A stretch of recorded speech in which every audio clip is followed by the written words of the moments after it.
सभी आप मंच पर बैठे हुए आदरणीय नेतागण, पूरे देश से आए हुए कांग्रेस परिवार के सदस्यगण, खास करके मध्य प्रदेश से आए हुए मेरे साथीगण, बहुत बहुत खुशी हुई आज इस रैली में आकर। आप सब ने आकर, देश भर से आके, हर कोने किनारे से आकर कांग्रेस का मान सम्मान किया। आपने कांग्रेस के हर कार्यकर्ता को देश भर में बल और शक्ति दी। हर कार्यकर्ता को आपने संदेश दिया। आप सब यहाँ हैं, आप उस संस्कृति में विश्वास रखते हैं जो हमारे देश की संस्कृति है, जो हमारे कांग्रेस की संस्कृति है। हम दिल जोड़ते हैं, संबंध जोड़ते हैं, रिश्ता जोड़ते हैं, हर समाज, हर धर्म को जोड़ के रखते हैं। यही कांग्रेस की संस्कृति है और यही देश की संस्कृति है। आजादी के संघर्ष के बाद बाबा साहब अंबेडकर ने ऐसे देश को संविधान दिया, केवल अपने देश को यह संविधान नहीं दिया, पर पूरे विश्व को ऐसा संविधान दिया, ऐसे देश को संविधान दिया जहां इतनी विभिन्नता है। कोई ऐसा देश नहीं है विश्व में, कोई ऐसा देश विश्व में नहीं है जहां इतने धर्म हो, इतनी जातियां हो, इतनी भाषाएं हो, इतने त्योहार हो, इतने रस्म हो। कोई ऐसा देश नहीं है पूरे विश्व में जहां इतनी देवी देवताएं हो। और आज अपना देश, अपने देश की संस्कृति जो जोड़ने की संस्कृति है, इसीलिए एक झंडे के नीचे खड़ा है। यही हमारे देश की महानता है, यही हमारे देश की महानता है। पूरा विश्व अपने देश की ओर देखता है, ताज्जुब से देखता है कि ऐसा देश जिसमें इतनी अनेकता है कैसे एक झंडे के नीचे खड़ा है। आज इस संस्कृति पर आक्रमण हो रहा है। महंगाई की बात बहुत हो गई, पर हमें पहचानना है कि कैसे अपने देश की संस्कृति पर आक्रमण हो रहा है। हमें तय करना पड़ेगा कौन से रास्ते पर हम चलना चाहते हैं। अपने देश की संस्कृति के रास्ते पर चलना चाहते हैं या मोदी के संस्कृति के रास्ते में चलना चाहते हैं। यह सबसे बड़ी चुनौती आज हमारे देश के सामने है। देश की तस्वीर आप सबके सामने है।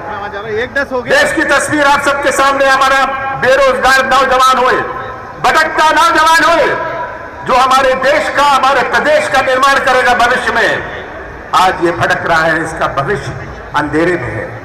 आज के नौजवान और 20 साल पहले के नौजवान में बहुत अंतर है।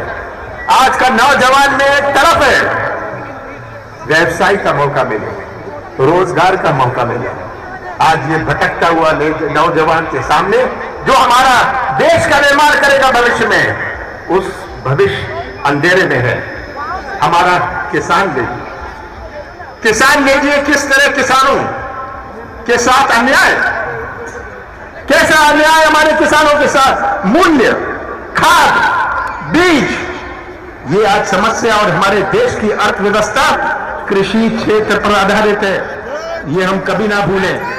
जिसकी किराने की दुकान गांव में है, वो किराने की दुकान चलती है, उसके बच्चे अच्छी पढ़ाई कर सकते हैं, अच्छी कपड़े पहन सकते हैं, जब किसान के जेब में खरीदने की ताकत हो, क्रय शक्ति हो। आज किसान और कृषि क्षेत्र का क्या हाल है, और ये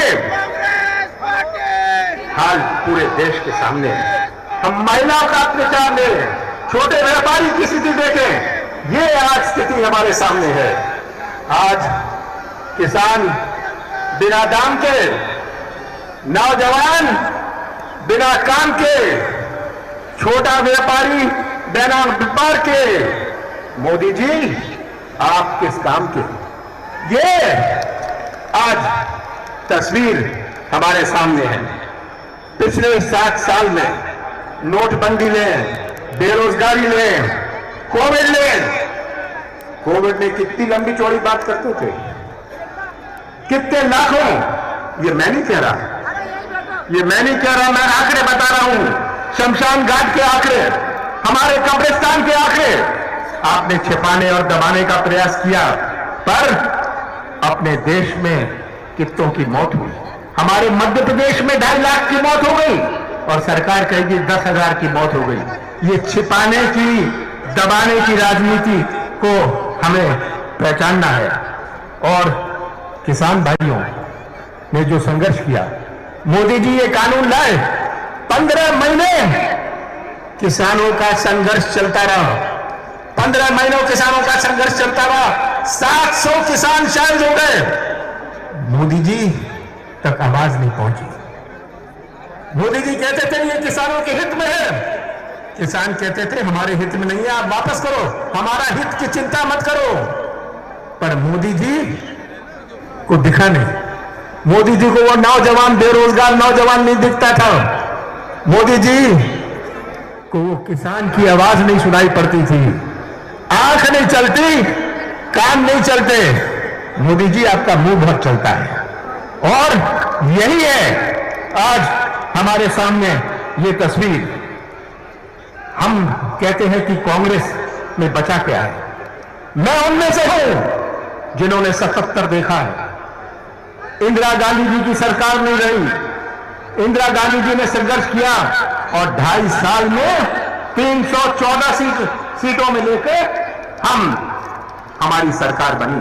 मैंने वो समय देखा है जब बीजेपी की 2 सीटें हुआ करती थी लोकसभा में, 2 सीटें हुआ करती थी, हम ढूंढते थे कौन बीजेपी के हैं। कांग्रेस ने बहुत संघर्ष किया है, कांग्रेस ने बहुत कुछ देखा है, कांग्रेस ने आजादी का संघर्ष देखा है, कांग्रेस ने देश के लिए लड़ाई रखी है। और कांग्रेस के नेतागण नहीं, आप सब जो उपस्थित हैं, आप लोगों ने ये झंडा लेके कांग्रेस को हमेशा मजबूती दी है। आज हम सब सोनिया गांधी जी के झंडे के नीचे खड़े हैं, हम सब राजीव जी के झंडे के नीचे खड़े हैं, हम सब प्रियंका जी के झंडे के नीचे खड़े हैं। और आप सब ने अगर अपनी कमर ठान ली, आप सब ने और हर कांग्रेस कार्यकर्ता ने अपनी कमर ठान ली, कोई नहीं रोक सकता। 2024 में देश की लोकसभा पर कांग्रेस का झंडा लहराएगा। आप सबका बहुत बहुत धन्यवाद।